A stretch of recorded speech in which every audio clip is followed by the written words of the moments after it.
Hi, everybody. We are live from the Intuitive Mind Solutions, where we help people help people. And right now, today, I'm hosting here today with my colleagues, Dr. Adrian Larrain and Joshua Baudewijns. And today we are with Dr. Kevin Gyurina. Did I say your name right? Yeah, it sounded wonderful and accurate, and you're like the second person in my life that's ever got it accurate. Oh, Well, thank you, sir. We'll get into that later because we'll talk about the Dutch language. So maybe my experience with the Dutch language has improved my ability to pronunciate. So first off, my name is Dr. Matt Breske, a chiropractor here in the Netherlands, and we're putting on this show, this podcast we're creating to help support people around the world that are out there in the trenches helping people. And this is kind of a project I've had in mind to do for a long time, and we've been kind of due to the COVID-19 situation, we've been forced out of our clinics, so we've been forced out of our place to do this podcast. And so today, you can see that my lighting isn't good. I don't really care because the message that we're going to give to people here today listening is more important than how any of us look. As long as we sound and our message and our conversation can get shared with people, then that's the most important thing to me. And since we have this free time now from work, we're going to put together this podcast very fast. We're going to learn in the process. So anything we make mistakes in, it's only things that we can improve on and learn from. So I want to let Adrian first introduce yourself, tell everybody where you're from, what you do for work, and then Joshua, you're going to share your story, and then we're going to talk and go dive in on Dr. Kevin's programs he's got. Sure. So hi everybody, I'm Adrian. I'm a chiropractor here in Netherlands, in Eindhoven, with same clinic as Dr. Matthew and Joshua. So I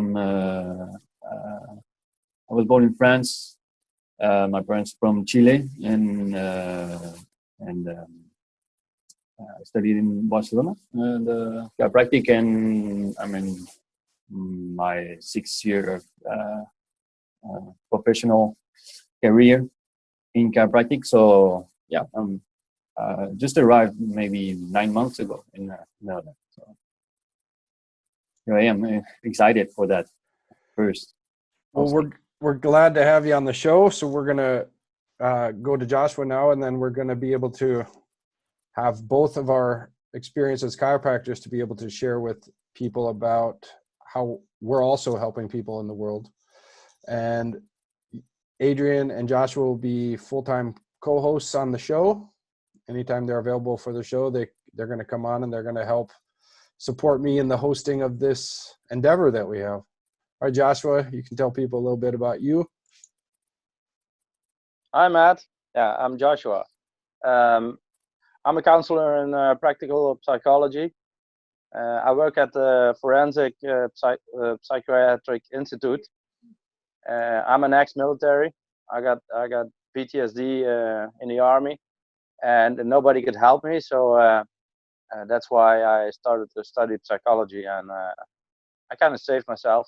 So it's a bit of my story, my background. So then what we have then with Joshua here on the show, he's going to be able to give us the psychological aspects of, people's programs we're here supporting. And so it's great to have him on the show.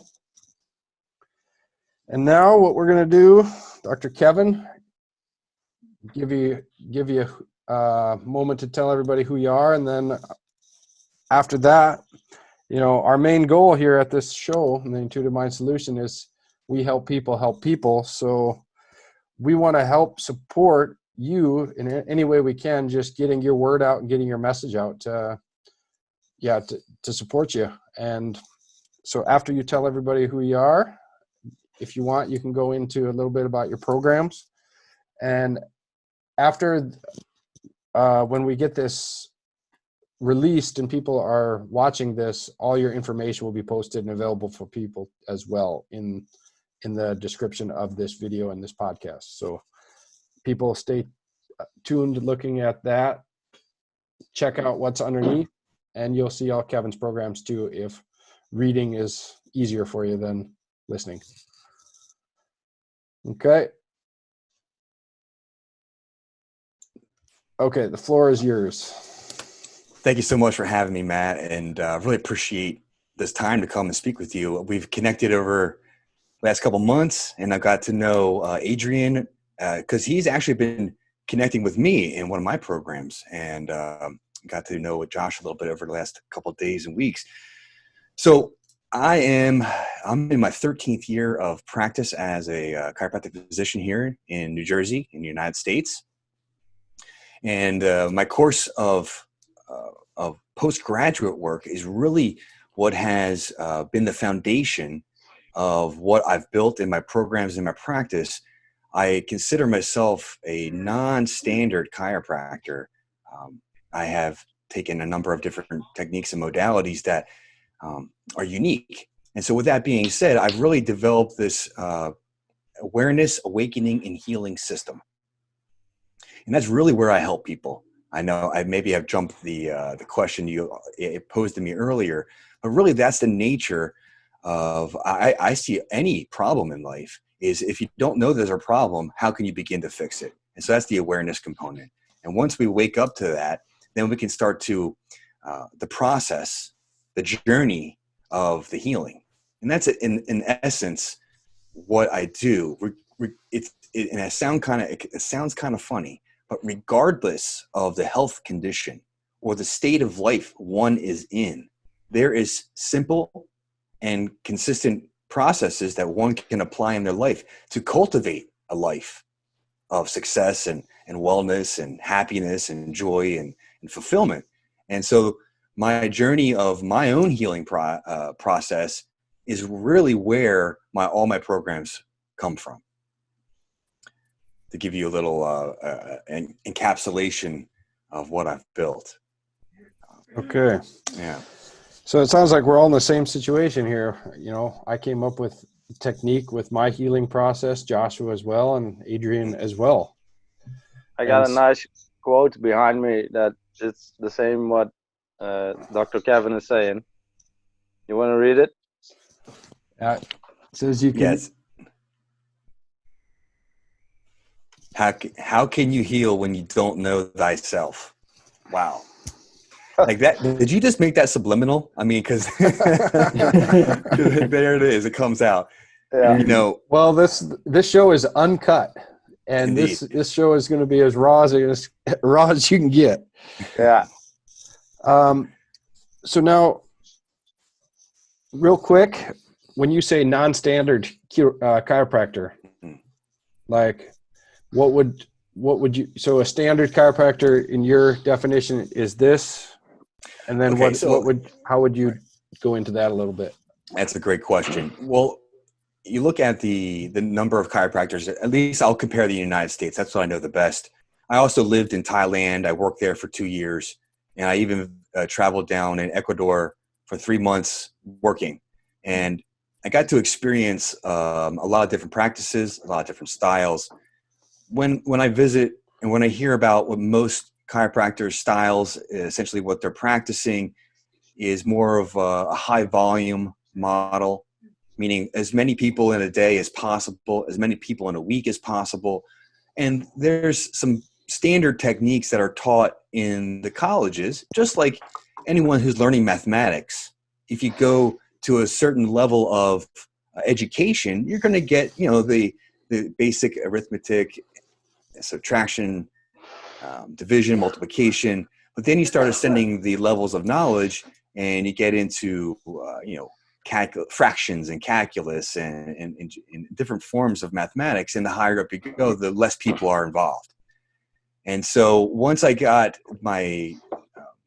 graduated with the standard techniques that pretty much every chiropractor graduates with a fairly firm knowledge of, Well, there I entered practice, and the doctor I worked with, well, he was studying an advanced structural correction technique.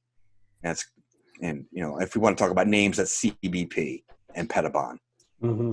So doing that methodology for 4 or 5, almost 5 years, I I wanted to continue my seeking, so to speak, for the magic adjustment. Because we've all heard of someone puts their hands on somebody and they make the maneuvers, they do the work, do the technique, and there's literally a life-changing experience in that moment. And some people will get up and everything's different for them, and they may have had that problem for 20 years.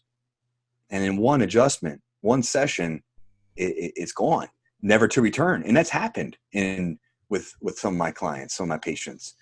However, that's not the case for every person. So that got me on my search of, well, what am I missing? Because if I couldn't deliver that every time, well, then there's something on my end. However, that's only half the equation, as I've only come to learn over the years of my experience. But when I started, that gave me a ton of energy to take all kinds of additional coursework and home classwork and telework and attending seminars around the country to continue to build my knowledge and seeking mentors that have expertise, who have made it big in their world. And I continued to surround myself with really knowledgeable people, because I knew that whatever I surrounded myself with, I tended to become. So that gave me a lot of ability. It gave me a lot of insight. It gave me a lot of education. And in many ways, my work had become, how do I translate that message to the average person? Because it became very complicated. It became very deep information, and frankly, words that the average person has never heard in their life are things I'm diving deep and studying. And so that is really where I started to build my programs and my courses, because I started to write blogs for my patients, and I wanted them to kind of get the message, get the big picture of what this whole thing of healthcare is all about. And I was learning too the whole time. Hopefully I don't know, I really spoke around that question, but when I look at the medical community, the allopathic community, you have your family practitioner doctor level. Yeah. And then you have your specialists. And then you have guys that those specialists even refer to that are masters in their field. And so I've taken techniques that little known number, a low number of people have taken, yet the research and the results are there. So I just continued to study those type of things. And when I would meet somebody that intrigued me, or would say questions or ask questions that frankly made me confused, or really opened my eyes to a whole range of information, I went and followed that guy's coursework, or I would call them and spend time with them, have lunch with them, kind of thing. And that took me in this world of how our emotions affect our body. And that really took me for a really far out journey of discovering how our thinking, where that originates from, where do our thoughts even come from? And then of course, how does that impact our human body? And then kind of a secondary effect, you've heard this idea of as within, so without. So how does it affect my life, my beliefs, my expectations, my perceptions? How does that affect the experiences I'm getting in life? So all of this was, well, I wanted to feel good. I wanted to have a better life. Of course, I wanted more income. I wanted a great relationship. I wanted a nice house. All these things that I think everybody wants. But I wasn't getting them, so I didn't know where was I broken, so to speak. And so it was all my search about a better life. That's really what it comes down to. And because of that, I've learned amazing things and surround myself with amazing people and been gifted amazing opportunities. But I still had to learn how to do that work. Yeah. So I know you for quite a while, and so I'm going to sum up a little bit for the people listening. So when you when you go online and you look up what a chiropractor does, you're going to see a lot of people doing the similar things. You're going to see chiropractic adjustments. You're going to see a lot of videos on this. And so when Kevin goes into the non-standard type of thing, what he's getting into is he's getting into the deeper levels of the cause of the subluxation and the mental subluxation. And that's really great to have you as one of our first guests here, because that's also what the Intuitive Mind Solutions is all about. That's what the technique we've developed in the center point meditation is about, the exact same thing. And so now with Kevin's things, and he's also going to have us list the techniques, like the techniques that you're doing. Mm-hmm. And now this goes into a whole different level. And this is, there's no coincidences in life. And Dr. Adrian has also showed me some things about even a more higher level than that, just the mental component. So with the mental component, then you're not only diving into the physical, but now you're diving into the mental, which is usually the cause of the physical. And so you're getting into the deeper consciousness of the people. But now what you guys are working with one of your programs is the Synergy Solutions, is it? That's right. Yep. Okay. Now, so when you study physics, and when most of my work I've done, almost all of it's done, is just based on studying the psychologies and the sciences and the biology in people. So, and physics and everything that's involved. And most of my study is just trying to figure out how it all works. But now what you guys are on a whole different level than what like the center point is, because now we're talking about doing healings and treatments on people when you're even a long distance away from them, and you're getting these results. Mm-hmm. And so if you want to go into that aspect of it now for the next part of the show, just so we can keep the show going, I want you to be able to tell about how you're helping people now in this time, even though you can't see them in person or be with them in person, but you can do this other remote type of adjusting. And then Dr. Adrian can elaborate a little bit more about how that works, just to show, tell people here listening, how exactly is that possible? I love to start with everyday experiences that we all have. And so consider mother's intuition, knowing if their children are causing trouble, even though she's not in the same room. There's a feeling there. And many times I've come across people who've had experiences where they have a thought about someone close in their life, their mother, their father, their loved one, their partner, their child. And that person, they think the person A has a thought about that person and about person B, and person B is calling them at the same exact time that they're thinking about that person. Happens all the time. Happens all the time. You've even gone to a party or a concert or even a restaurant, and you feel yourself getting sucked dry, or you feel yourself, it's a good time. It's elevated. There's positivity. There's some kind of force that we can pick up. Some people call it sixth sense. There's all kinds of interesting names and cultures throughout time. And I look at Native American culture. I knew that's the one I know the best firsthand. But you could look at the spiritual healers or leaders of almost any ancient culture. People call them shaman, medicine men. Basically, they're the ones of the community that spoke to that non-physical world, learned how to communicate with that non-physical world.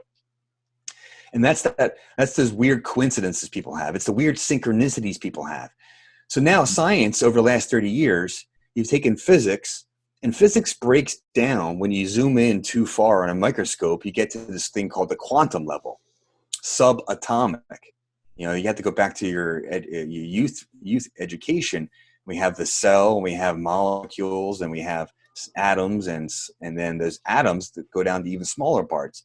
And those parts, they don't obey the normal laws of physics. So there's another whole study that's been developing since like the 1870s. And that's what Tesla and Einstein and, I'm going to forget a few important names there. But nonetheless, They were, yeah, Adrian, please. No, it's Max Planck. Yeah, Planck. That's exactly the one I wanted. Thank you. Because the Planck length, that's the mathematics that there's a physicist now, Nassim Harriman. He's basically proving, yeah, you guys, oh, I love you guys. You guys are the best. You guys are all nodding. We want him on this show so bad. And like we need him to talk to us about this CPM because absolutely that's where we're now in one of the techniques that I do, and this is where Adrian met me through the Synergy Solutions, is based on this technique from Dr. Ted Koren. He calls it, of course, Koren specific technique, but all that material is based on other doctors before him that had insights, and because of a significant injury in his life and because of the station in life, he was given lots of opportunities to learn from these doctors, and he had an aha moment where they all kind of came together for him, and he was able to heal his major injuries through a self-application. And this was happened to be an instrument adjust at the time, instrument assisting. So I think that would tap at a certain specific rate per second, and there was profound effects. And he's even healed his wife of 20-year headaches in a few sessions. The whole point being is we know that there's other levels of communication within the human body and mind, and we can learn to tap into that regardless of distance. Science is proving this left and right. And there's a physicist that attends the KST seminars now, Dr. and I'm forgetting her first name, but Mortensen, and she's proving this phenomenon. She's giving us the actual science of how this works. Now, when she speaks, sometimes she speaks over our heads because she's so excited in her quantum physics language and mathematic symbols. It's like, whoa, you got to break it down for us.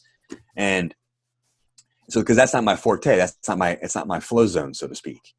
So where I'm good at it, and this has always been my gift, I guess people call me very empathetic, and, highly intuitive, highly sensitive, and I've had to learn how to operate with that skill. And so, nonetheless, we can communicate. There's the wisdom, the intelligence, however you want to say it. You have a sperm and egg comes together, and boom, here you are. A few years later, all these trillions of cells in your body working harmoniously to keep you alive and thriving and moving well. And so, what coordinates that? What organizes that? And this is that what I would call a higher intelligence. Some people call that in our field the innate intelligence. And so learning to get feedback from that wisdom, it's smarter than I am, because I can't, think about all the things that are automatic in our life: the heartbeat, the breathing, the spleen, the pancreas, the digestive tract. Every gland, every organ, every muscle is doing something all the time, one way or another. And something is coordinating that. It's a masterpiece. And so that wisdom, I want to communicate with that. We're all intelligent here. However, there's limitation to that. You can only read so many books in so many hours. This kind of thing is infinite. It seems to be infinite. And it seems when we use that wisdom to direct us where to go, in what order, using whatever technique, we can find out what to do and how to do it and when to stop, so the person has that positive shift towards getting those good results in their life. And so that's been identified at a distance, and that's what Synergy Solutions is. And what makes it really special is not just one doctor. The theory, and this is where I'm gonna put you on the bus right now, Matt, is I want to use you. I want to help you. I want to connect with you guys to help me measure. We're going to be across the ocean. Right? We're going to measure this. I would love to measure this effect with what we're doing. And the analogy is, it came from the strongest horse competition, and they pair horses and they see how much they can pull. Well, it comes to find out, when you take one horse, they pull about 7,000 to 10,000 pounds. And if you add that second horse, you'd think, okay, 14 to 20, but no, it goes up to 3 times as much. It's amazing. And then there was exponential. There was something more on that thing, to where when the horses got to know each other more. Yes, when they were familiar, they trained with each other. Essentially, it's like when you're buddy with somebody, you can read each other. Like if you have a long-term marriage, they're reading each other's minds just about. They're finishing each other's sentences. They know their likes and their dislikes. It's like in sports, especially, and I've played a lot of sports in my life. when the team is gelled, they have a same target, same goal, same intention. They just flow together in a whole new way. So it magnifies. And this is just principles in physics. Yeah. Meaning you take a wave and then you introduce a second wave of the same intensity, the same frequency, and I'm forgetting some of the terminology now, pardon me. But the point is it doesn't cancel it out. It doubles it. Exponentially. So we started adding, I want to get 10 doctors, because now we're talking significant exponential effects. And then the more people that are attending, watching, and participating, Adrian, you fill me in. I know what I'm feeling. When I know there's more people on, there's some kind of different experience in the session. Adrian, would you like to comment on that? Yeah. What I felt with Dr.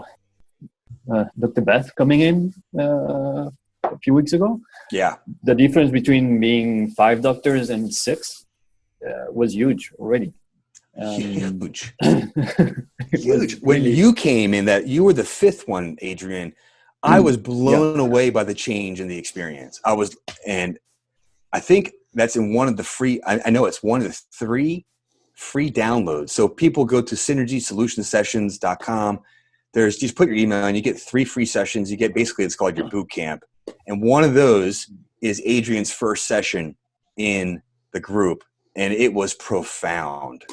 So please download that, because you're going to want it, and you're going to want to watch it and participate in it a couple times. It's fantastic. Okay. Thank you, Adrian. Really. I'm glad. You're welcome, and thank you for accepting me into this group. Yeah, absolutely. Yeah, Matt. that was okay. So then, for more information on that and how Dr. Kevin is helping people virtually and remotely, go check out the website, synergysolutions.com. synergysolutionsessions.com. Okay. That's a mouthful. I'll send it over. Well, no, we'll have that all written down for everybody that's listening. And time-wise, how are you guys doing on time? I want to share one more thing. Okay. All right. So that's the quantum healing. That's the remote quantum healing. And that's where, Dr. Adrian and myself and the other doctors participating, we can facilitate your positive growth in life. Where I was talking about the awareness and awakening and healing system. This is about becoming aware of your own thoughts and your physical pains, because your physical pains are connected to the thoughts that you're maybe unaware of.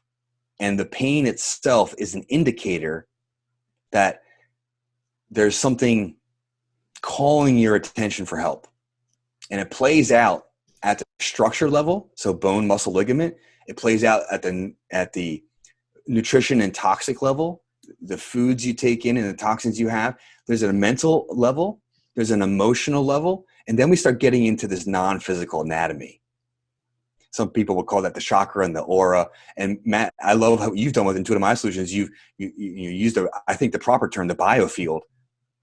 And that's another whole map. There's another whole map to that. And I even am theorizing, because this is what I do with my my checking with the KST. There's more layers. It's almost like we're infinite. Yeah. Adrian, I feel like you want to say something. No, I like when you say infinite, because for me it's even growing. It's not infinite and it stops somewhere. It's growing.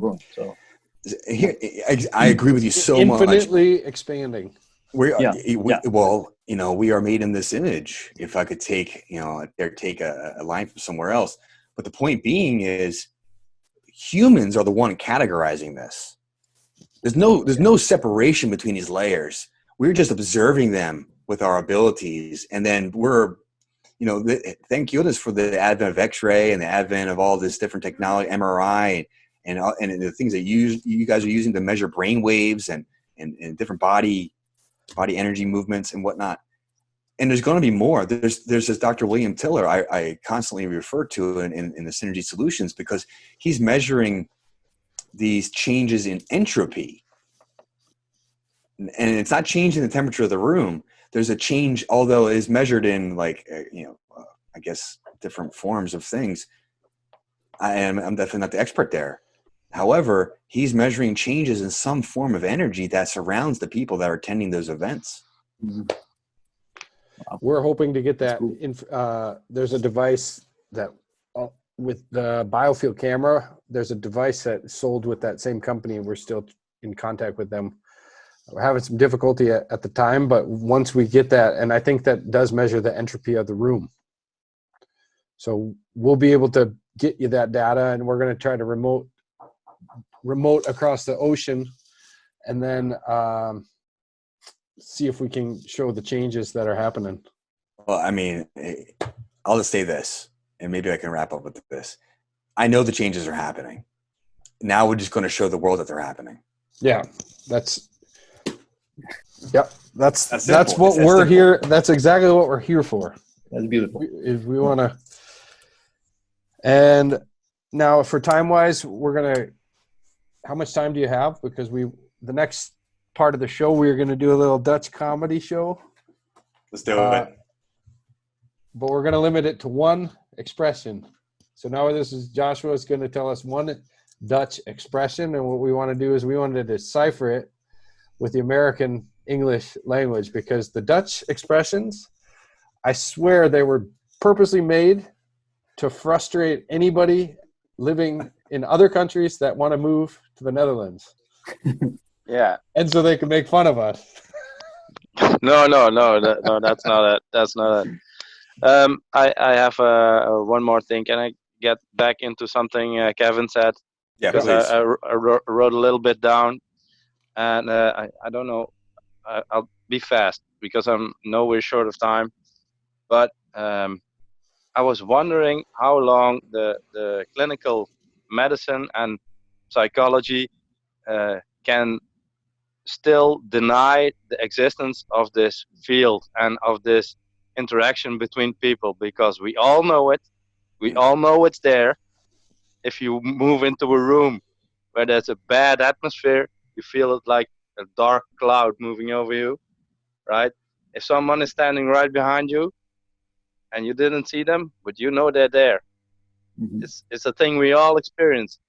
I work in psychology and I work in a psychiatric institute, and we use techniques, literally, we call it beaming. If we invite somebody to go back to their room, it's like holding your hand in a certain direction and holding the other hand behind the person. And you notice that when you move the hand in the direction, the person is going to walk with you. We use these techniques. I work in forensic psychiatry, so some of the people there have done bad things, and they're not easily manipulated. But we use these techniques, and still they deny the existence of this field that's around us. That's contradictory. That's what I wanted to say.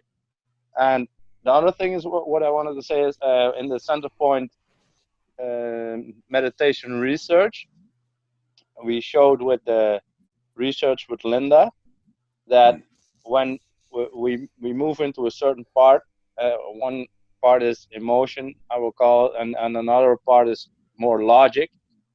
And when we moved into the logical side, you saw the heart fluctuation meter.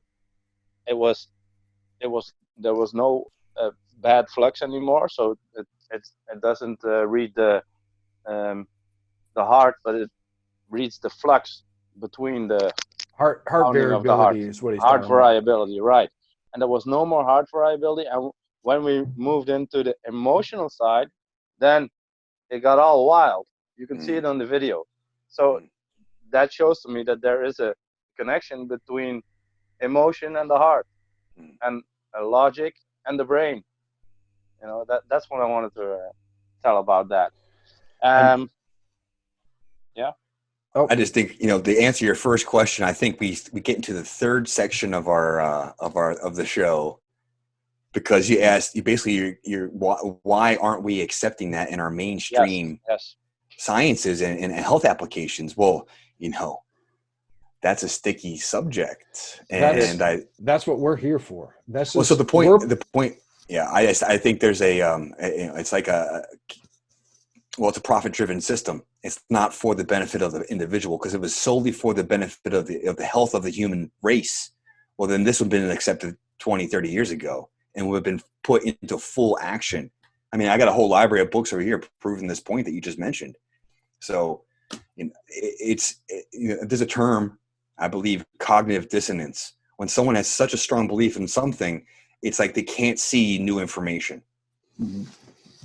Yeah, we're totally dumped into logic, and this has been around for thousands of years, right? And when did we stop to believe this? That's also something I don't. Well, that's a huge marketing campaign that's been going on for about 100 years now.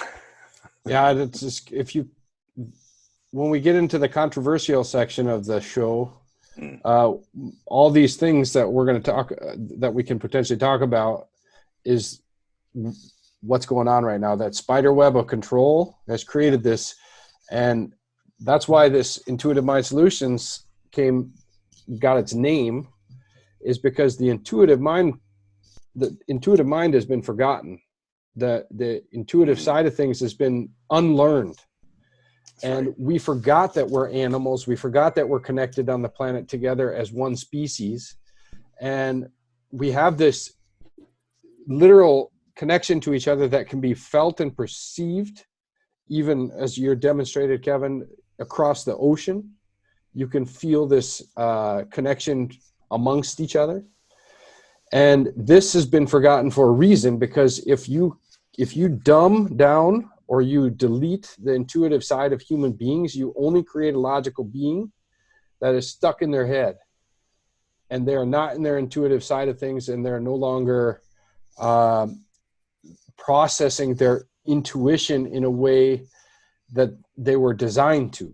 So the system is completely mixed up.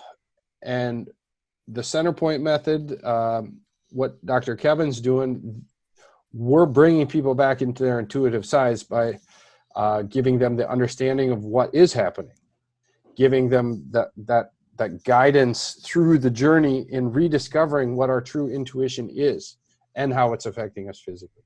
Right. And so that's kind of where we're at now with this knowledge. We're right at that point. We're pushing through. We are at the point now where we have all this resistance coming at us from all different directions. And now we have to bring the right people together through this show, through this platform, because that's given to us now to use. Mm-hmm. And we're going to create that synergy that's never been tested before. And we're going to push the envelope on showing people what true cooperation amongst people can do. Right on. You said it so beautifully. Thank you for that comment. Beautiful spoken. Yeah. I blacked out. What did I say? Doesn't matter. It's on record. It's recorded. That's why you hit record. I have a headache now. What's going on? So then, we could talk so much about that, what you just said, though, Matt. But let's take that next step, and I want to hear this phrase, because I'm really excited about this Dutch phrase. You guys have held me in anticipation for 24 hours here. Okay, what you got, Josh? Let me see here. Just pick one good one. Anyone? Oh, this one is connected with. No, I can't do it. Let's see. Aan de vruchten kent men de boom. On the fruit, you know the tree. You tell me what it's supposed to mean. Okay. Okay. On the fruit. Yeah, you know the tree. Yeah. Mm. Well, do I have to go first? Yeah, go first. Okay. Well, when you bite into a piece of fruit, if it tastes like, it tastes bad, that means something with the tree may be wrong. So by the fruit, the fruit of one's labors, the results of one's labors, the result of the process of growing that fruit will tell you about that tree. So if you get rotten fruit, you got a rotten tree. So if you got a rotten outcome of everything in your life, well, then there's something going on with the side of you that's rotten that you got to figure out. So is that the same side? Is that the same saying in English that we have the apple? What is it? The apple doesn't fall too far from the tree. No, it's not the same. No, I think we need somebody with less IQ because this isn't funny when he's doing it. So next time we'll ask somebody else. Sure. On the fruit, by the tree. Yeah. The explanation is on somebody's actions, you can read a lot about his character. Yeah, I think that makes sense. I feel like you nailed it. Yeah. All right. Give me an easy one. I appreciate that. Early on. So we start with the easy one now.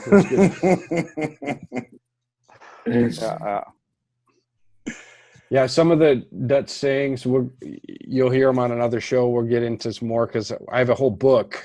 What was the one from yesterday?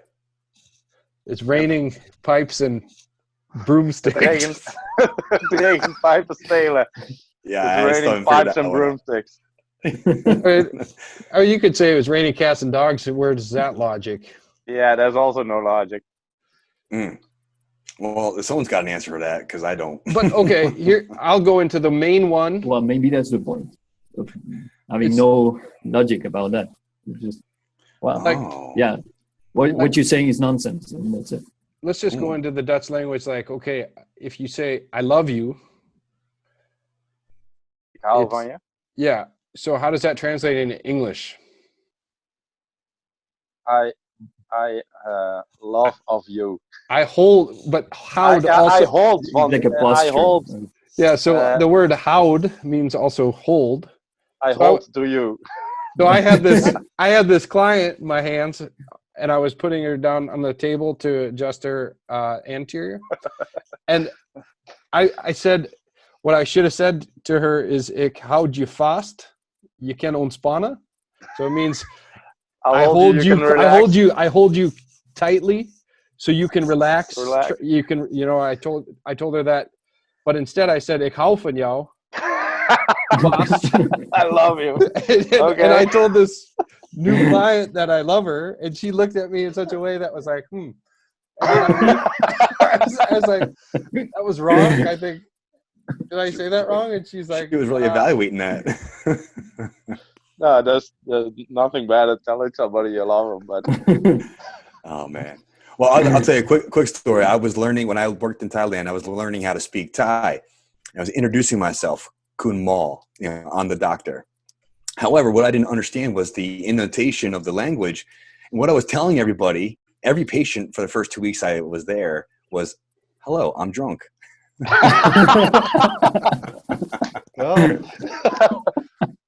Were you? Good. That didn't go over real well in the beginning. All right. So the next part we're going to go on to the next part of the show. I have a list of 16 or 17 different things. Vaccinations, politics and lobbyists, big pharma, racism, fluoride, religion, 9/11, COVID-19, holistic medicine, false flags, taxation, the cannabis healing herb, breast milk versus formula, elite pedophiles, debunking the food pyramid, education today, and the banking cartel. So sounds like an easy list here. So let's dive in. In our office, we were going to have a wheel to spin with all these things on there, and we weren't able to get that handled. So now we're going to put all these in a box here, and then I'm going to draw one. And the controversial topic of the day will be what I pull out. Looking now. And now this is going to be a group discussion. We're going to make this short and sweet. Hopefully it won't be a 3-day. Sweet controversy. Okay, cool. our discussion over it. Well, let's pose some good questions. How about that? We just basically want to bring more awareness over what certain truths may be filtered out of mainstream media. Yeah.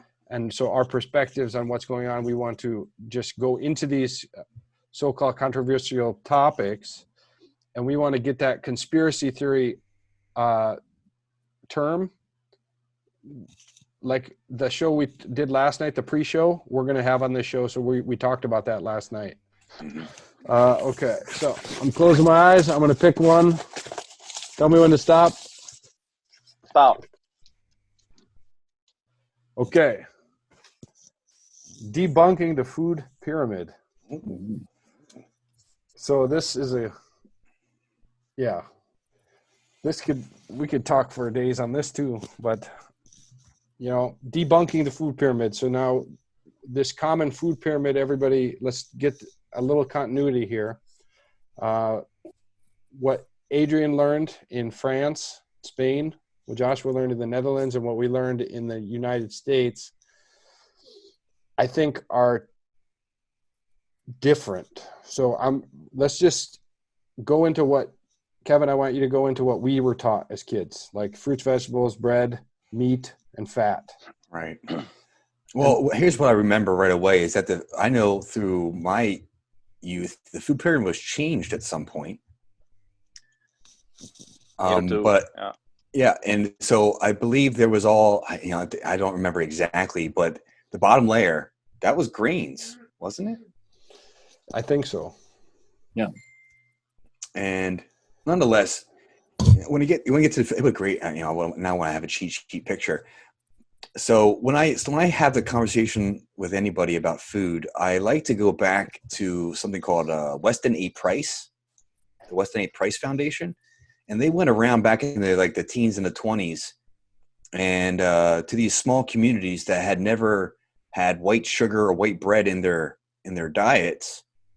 So he found these pockets of people that were had no roads, not really much exposure to the new world that was coming, and then they saw the before pictures, and then some of the people in the villages would start eating the white sugar and the white breads and things like this, and within just a short time, teeth are falling out, heart disease, all kinds of health conditions that no one's ever seen in those communities started happening, and there was tons of pictures of what happens with the firstborn from someone who ate that way, and the changes in the jaw size and the teeth and how they fit in the mouth, and all kinds of disease rates changed with the advent of essentially the English style eating that got from the late 1400s into the late 1800s was being introduced more and more and more to these native peoples that were living here. And the changes were measurable and visual, and this takes wonderful photographic evidence of all that. And so I look at the basic food pyramid from like the early 80s. I mean, from that point, we've had more. I mean, 60s, even 50s, right? I mean, we've had skyrocketing situations with diabetes and heart disease and all forms of cancer and all forms of old age disease. Now, some people, and I apologize, I'm hogging your time, but some people will say, well, we added all these different drugs and interventions, pharmaceutically speaking. All the argument disappears when you look at the research of cleaning your hands, having refrigeration, having ice, flowing water from the toilet out to a plumbing, versus just basically living in your feces and urine.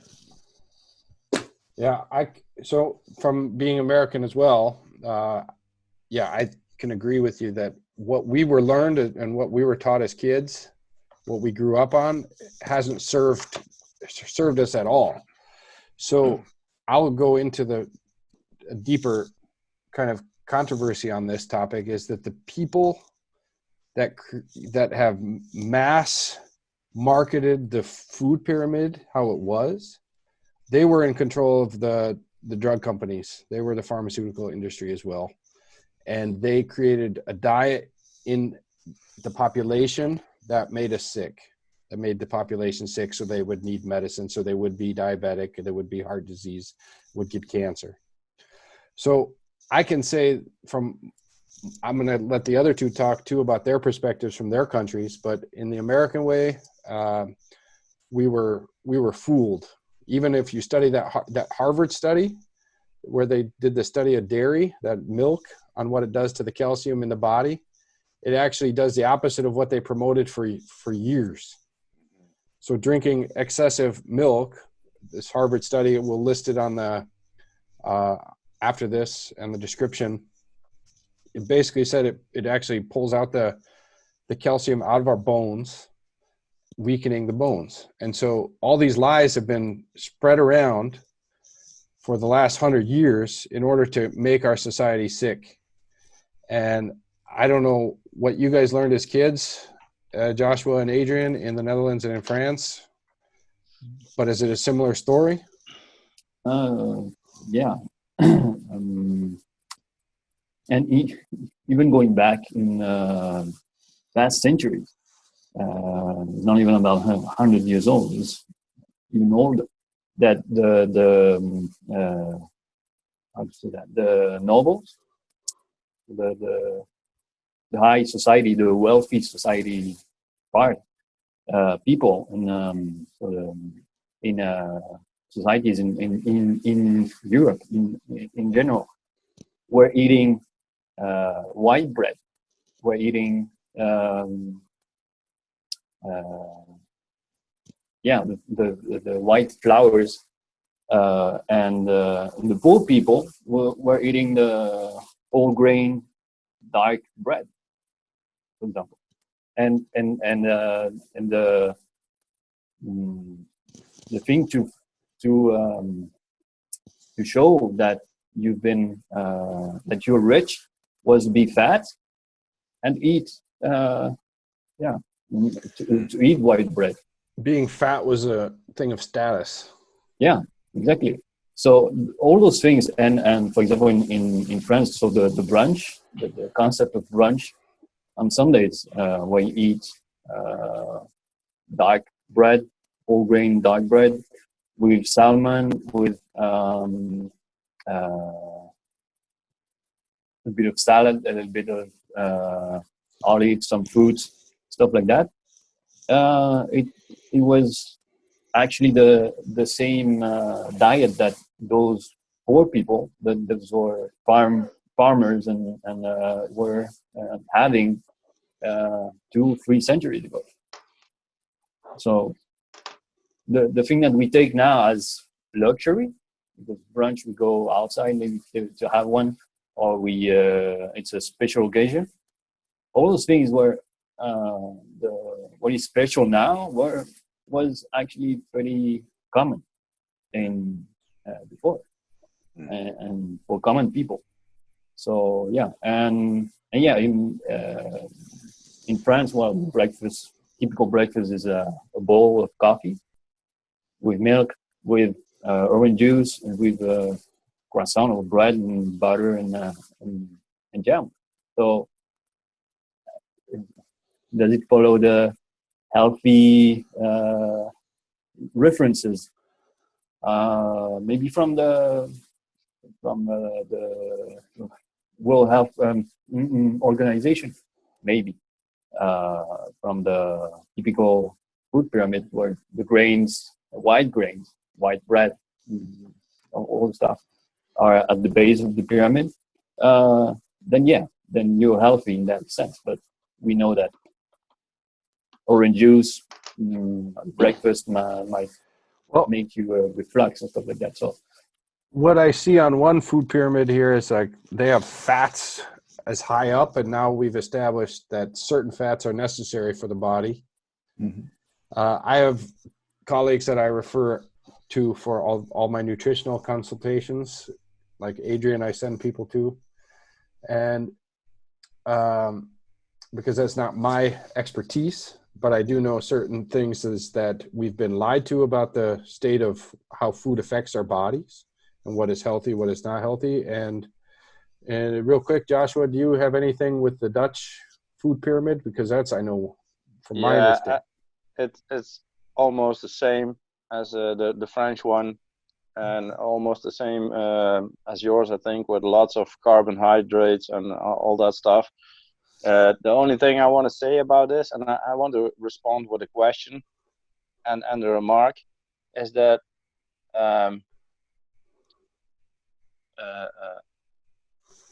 how do they always think they can beat nature and evolution?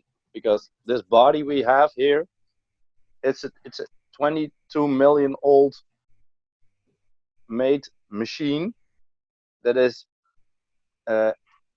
had the evolution over 22 million years and adapted to its environment. And what is natural in this environment are the fruits and everything that grows from the ground. But now everything is processed. And this machine is adapted to this raw food and to this, whatever is in nature is good. Like, and we all need to process it and process it. We need to think again about evolution, and this is what I'm coming back to in the next show, and the next show, and the next show is going to be also evolution. And the brain is the same thing, also evolution, and we're trying to play God, trying to put medicine in this body and trying to, but this nature, it will beat us again and again and again. If we have this medicine, nature will do that. If we try to solve this problem, nature will give us another task to solve. We cannot beat evolution. We think we can, and the scientists, they think they can, and the pharmacists, they think they can, but they can't. It's proven over again with AIDS, with all the strange diseases that came out of nowhere. And the more we try to manipulate this, and the more we process things, the more it will cost us in the end. Even we are products of selection, and that's being cut out. I'm not saying that we should let somebody die of a disease. Try to save them by all means. But this vaccination thing that's going on, it's going again. It's the same as the food, and it's the same as all the other things here. In Holland, there was a show about a woman who raised their children, and she did what nature would do. She gave them raw food. The documentary is called Raw, literally raw. And the boy, he grew up more healthier than the other kids, much thinner, and much smaller, because he didn't get the hormones from the meat, and he didn't get the hormones from the processed stuff that's in it. So he was smaller, less fat, and child protection, they came and they tried to take this child of this woman. This is how far this gets. This is how crazy we are. From oordelen. What's oordelen? Judging someone that is trying to do good and hold evolution and give it to her kids the things that are naturally grown out of the ground, the raw grains, raw fruits, raw vegetables, unprocessed everything. Yeah, you get convicted for stuff like this. It's incredible. Kevin, could you?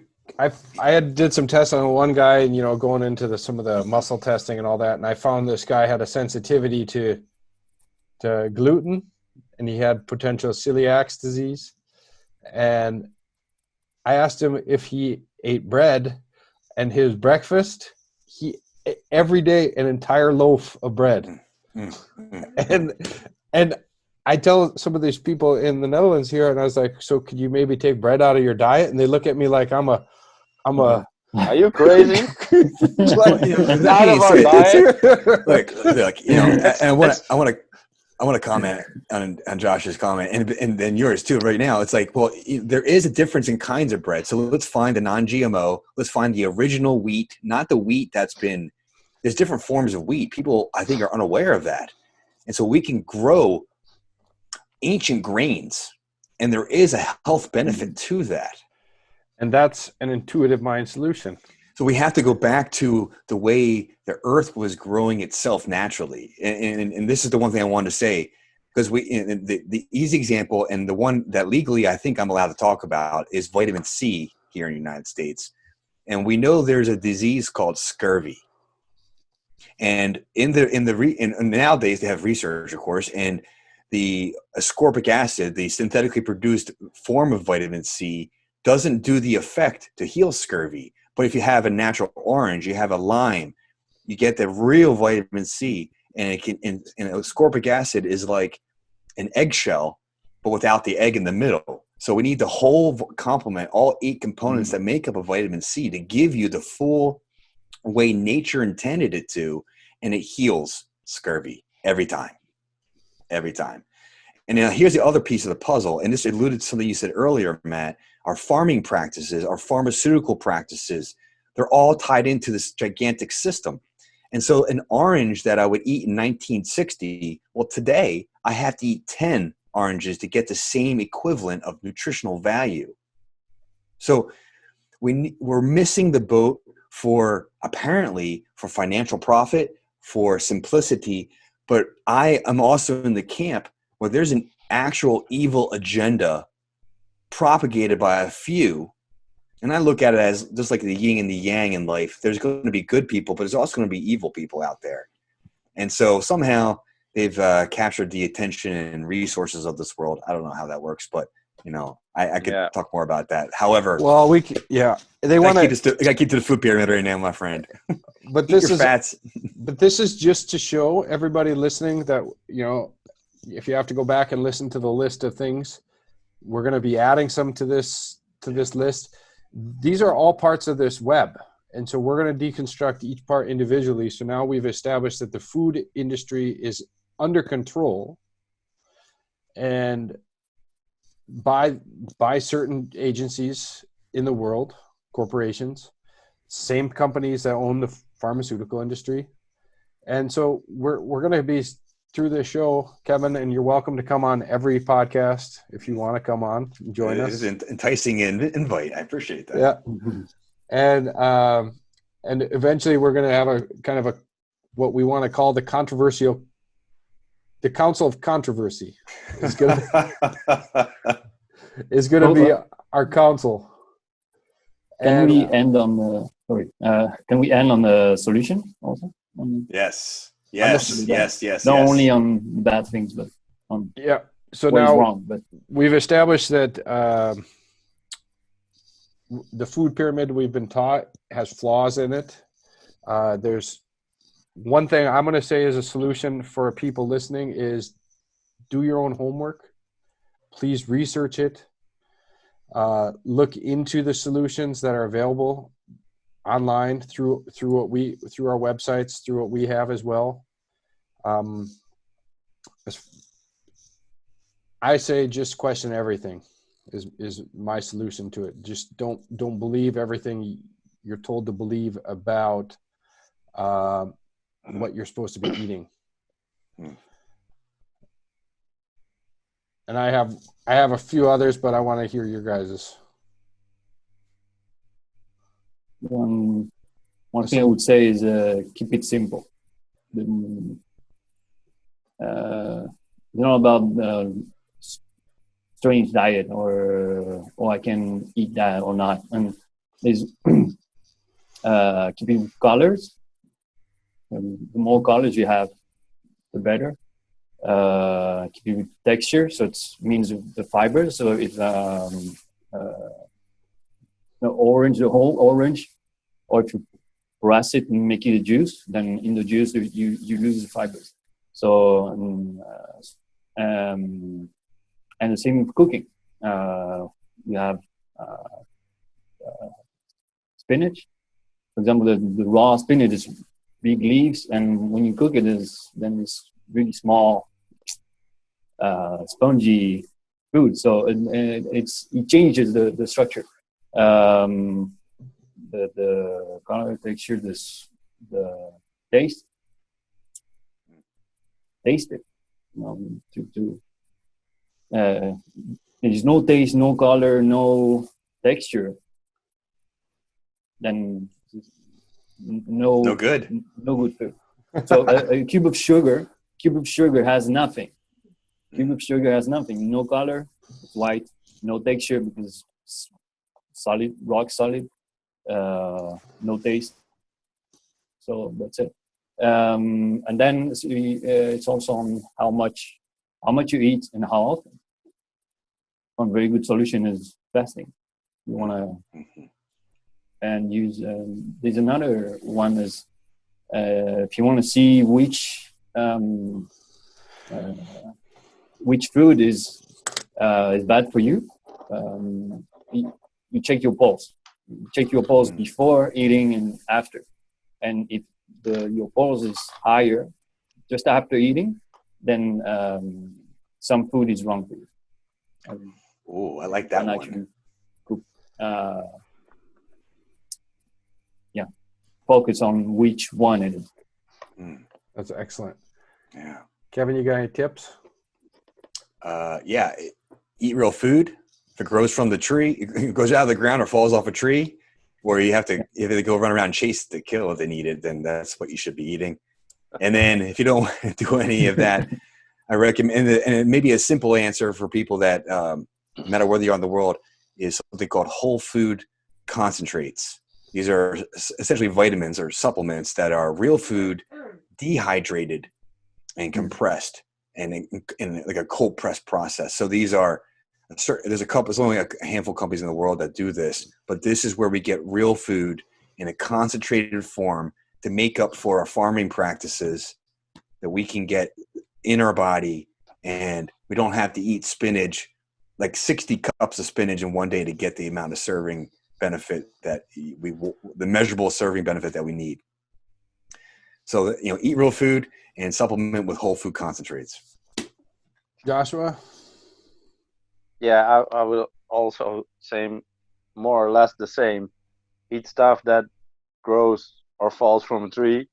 That was a really good one. I'm gonna remember that. I got a challenge for the people if they're up to it. It's like what I did, and I'm picking it up again, and now I'm feeling more energy already. It's I use the slow juicer. I put 1 cucumber in it, 2 tomatoes, and 2 carrots. That's all every day, and slow juice it. Then you got the raw food. You don't have to eat it, so it's quite easy. Do it in the morning. You have a few days to adjust because your digestive system is saying, "Hey, what's this? It's kind of new." So, you get a little backlash from that. But really, after 1 week, measure the energy you have the first day and after 1 week. And I will tell you. No, I won't tell you. You tell me what changed. Excellent. That's a great one. Real quick, I'll go into something. Now, if you are in a challenging situation with food and you do want to make some changes, I know there's dietitians, there's specialists all over the world. Do your homework when you're researching people. Look for testimonials that are real from them, and just use your own gut instinct, no pun intended, to judge for yourself if these specialists in nutrition can help you. I do know from studying a little bit about it is that everybody's different in this process, to where you have the carbohydrates, you have the proteins, and you have the fatty acids. And every single person has a different ratio necessary for their body to thrive. Some people can their body's designed to thrive at 60% fat in their diet. And I know there are specialists out there that do these tests that can see what is your ideal ratio of those 3 things. So research into that for these specialists, that they're all over the place. Also, the other one was, it was the 3 things there. And so then Matt, if I could interject for you, it sounds like what you're saying is investigate the technique or the philosophy of the dietitian, chiropractor, nutritionist, naturopath. That's the homework that I want you guys to do. And also is, God, I keep losing it. There's some clinics out there that do testing for what you have full allergies to, and then they do a full spectrum analysis to see if you have parasites, see what your system's allergic to or sensitive to. And getting these results is very, very essential too if you're having dietary challenges in your system, to know what you cannot eat, what you need to give your body a break from. It's maybe not necessarily that you need to stop eating bread your whole life, but maybe you need to stop eating bread for 3 weeks. And that's where intermittent fasting comes into play. There's a lot of different intermittent fasting things also out there, and those are very essential for boosting your immune system to fight against the common diet that we've been conditioned to eat. So I'm going to say one more thing. Anybody else have anything on diet? Because Kevin still needs his bonus question that he doesn't. I got a bonus question. Well, there's a lot we can say, but I think let's move into the bonus question. Okay. So this is a bonus question that we asking everybody on our show.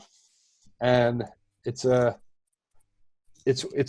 of a question to see what would Kevin do if he could change anything in a world that he could, or any invention or any idea, any intuitive mind solution to a challenge that the world is having right now, on what you would do. If anything you could if you could say, I want to invent, I would love for the people to come together and invent this idea.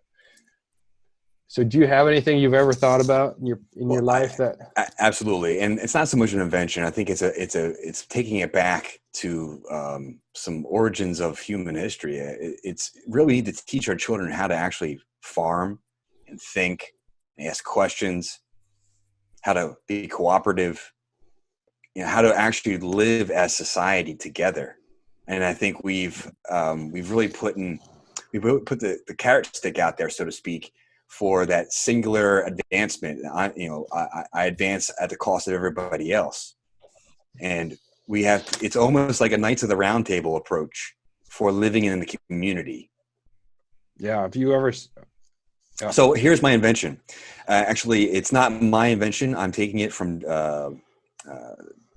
I think it was either DD or BJ, but it was the drugless, medicineless hospital. I'd like to, and I've actually begun some inroads here. And I believe there's a chiropractor out in the West Coast and someone down in Florida doing this. Essentially, it's a holistic healthcare community center and campus where people can come and stay for their care. Sometimes people need a month, 2 months, 3 months longer, and they live anywhere around the world. They can come there and stay. And we need to teach people how to grow their own herbs and make their own tinctures and things of that nature. And I don't want to call it barter relationships, but we have to learn to work. And that's what this community center has the potential to be, from education to healthcare to skills. I think 1 year from now, if we keep this momentum going, we're going to have one of those up and running between us together. Well, and then let's franchise it. I know I planted the seed at the last inner circle in November. Yeah. And I got a lot of great feedback from that. And I think it's kind of pushing forward here. And then we're going to have a digital version. Well, you have the digital version right now, and it's in its growth phase. It's in a growth phase. Yeah. And so, as far as going back to the past, I interviewed Joshua and Adrian, and those will also be aired here. I'll publish those later today or tomorrow, you guys, from the interview I did after our CPM licensing workshop. Mm-hmm. Yeah. And I asked you guys the same questions. Mm-hmm. And Joshua's question, I remember he had the same question, and his was, talking about the point of view people have and how it disrupts the actual reality. And so the idea then behind that was to create an educational system model or a course that we could implement into the school programs, teaching this perspective, this point of view course. It's already here. So he's got that, but what I want to do is take it further and implement this into the school programs, like also implementing center point meditation and other meditative techniques into the school programs. with your idea, now imagine if we taught a course and we went into the total history and community lessons that are in the Aboriginal cultures, the Mayans, the Incas, the Native Americans, and go deeper into that culture.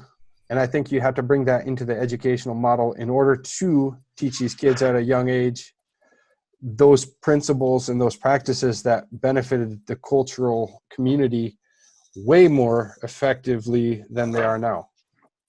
There's a blend that's required, and we've accelerated over the last, I don't know how many years, a couple hundred, at this really logical minded, mechanical, mechanistic approach, and we've lost that touch with the intuition component, the artistic component, the creativity component, the quantum component of life. Human component. Human. Right. Yeah. Beautiful. That's fantastic. So I love the vision. I'm so glad to be here. Thank you. So we went a little long, and I hope people are still here listening. And I think we're going to we're going to end the show now.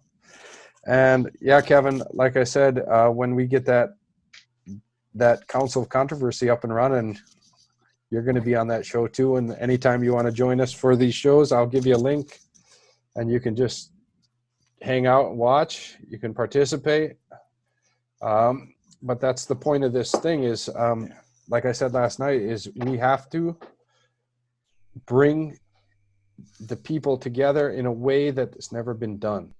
And this is emphasizing on every one of our strengths and helping strengthen the weaknesses we all have too. That's right. And in order for us to make the changes that we want to happen in the world, teamwork is Makes the dream work. yeah.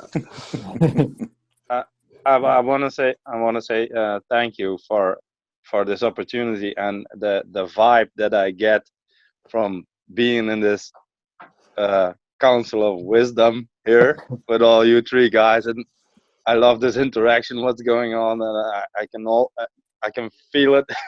You know what I'm talking about, Kevin. So Absolutely. I think it's gonna get bigger and better, and I can't wait. It's already here. Okay. Yeah. So everybody, to everybody here listening, we're gonna be doing these shows on a weekly basis. So stay tuned for more. Love and appreciate everybody. And what do we all say when we say goodbye?